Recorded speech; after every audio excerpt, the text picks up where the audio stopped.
Halo sahabat filsafat. Selamat datang di channel ini. Pembahasan kita kali ini sangat menarik dan menakjubkan. Apakah kalian pernah mendengar terbentur? Terbentur.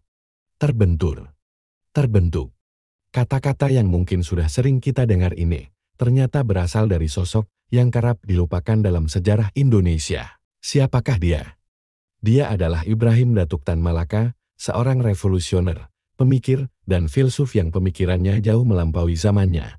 Bayangkan, di era ketika kebanyakan orang masih tenggelam dalam mistisisme dan tahayul, Tan Malaka sudah berbicara tentang pentingnya berpikir logis dan ilmiah. Tapi tunggu dulu, sebelum kita menyelami pemikirannya yang brilian, mari kita kenali sosok ini lebih dekat. Tan Malaka bukan sekadar aktivis kemerdekaan biasa, ia adalah seorang intelektual yang mendapatkan pendidikan di Belanda, tempat dia berkenalan dengan berbagai pemikiran modern, termasuk sosialisme dan Marxisme. Tapi yang membuat dia istimewa adalah caranya mengadaptasi pemikiran-pemikiran ini dengan konteks Indonesia. Karya masterpiece-nya yang terkenal adalah Madilog, singkatan dari materialisme, dialektika, dan logika. Kedengarannya berat.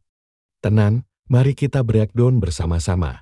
Bayangkan Madilog seperti resep untuk membuat pikiran kita lebih jernih dan tajam. Materialisme mengajarkan kita untuk melihat realitas apa adanya, bukan berdasarkan hayalan atau tahayul. Dialektika membantu kita memahami bahwa perubahan adalah hal yang natural dan terjadi melalui pertentangan, sedangkan logika ini adalah tools untuk memastikan pemikiran kita berjalan lurus dan masuk akal. Tan Malaka melihat bahwa salah satu hambatan terbesar kemajuan bangsa Indonesia adalah cara berpikir yang masih terikat pada mistisisme dan feodalisme. Dia yakin, untuk merdeka sepenuhnya, Indonesia tidak hanya butuh kemerdekaan politik, tapi juga kemerdekaan berpikir yang menarik.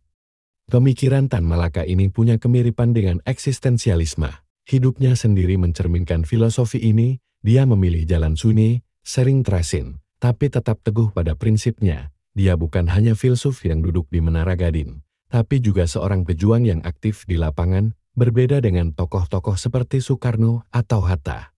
Tan Malaka memilih jalur yang lebih radikal dan independen. Tapi justru ini yang membuatnya unik. Dia tidak hanya bicara tentang politik, tapi juga tentang bagaimana cara kita berpikir dan memahami dunia. Warisan terbesar Tan Malaka untuk kita hari ini adalah pentingnya berpikir kritis dan ilmiah.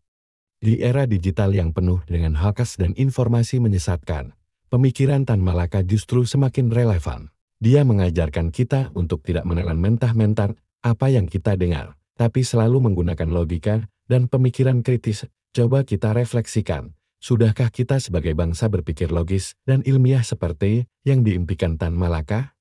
Di tengah maraknya berita bohong dan pemikiran-pemikiran yang tidak rasional, mungkin kita perlu kembali membuka lembar-lembar pemikiran Tan Malaka. Seperti kata Tan Malaka, berpikir adalah langkah pertama untuk merdeka, dan mungkin kemerdekaan yang sesungguhnya adalah ketika kita bisa membebaskan pikiran kita dari belenggu, ketidaktahuan, dan ketidaklogisan. Bagaimana menurut kalian? Apakah Tan Malaka layak disebut sebagai salah satu filsuf terbesar Indonesia? Tulis pendapat kalian di kolom komentar. Jangan lupa like, share, dan subscribe untuk konten-konten menarik lainnya tentang tokoh-tokoh pemikir Indonesia. Sampai jumpa di video berikutnya.